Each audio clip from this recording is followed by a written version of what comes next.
And the worst thing that could happen is if there's a conflict between Iran and the US and its allies, it'll be a disaster. For us, Pakistan, it'll be a disaster. It'll be a disaster for the developing world because the oil prices will shoot up. Already we are trying to barely manage our budgets, current account situation. Suddenly everything will be offset.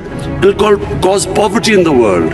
And God knows how long it will go on. So we in Pakistan pray that this does not happen. We have tried our best. We've already talked to Saudi Arabia, Iran, the United States.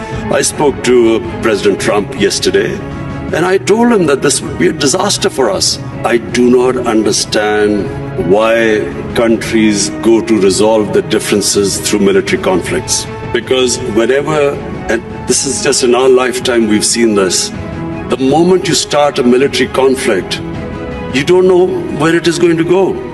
You can start a conflict, you don't know when it will finish. And then it has unintended consequences. So we have seen in front of our eyes Pakistan joining the US war on terror.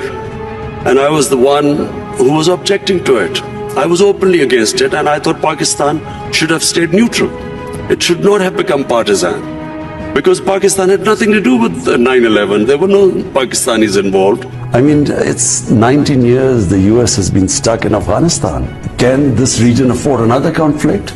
Well, I give my point of view. I don't know. I mean, I guess President Trump would have his own advisors. But I certainly gave my point of view, and I'm really anti these military solutions.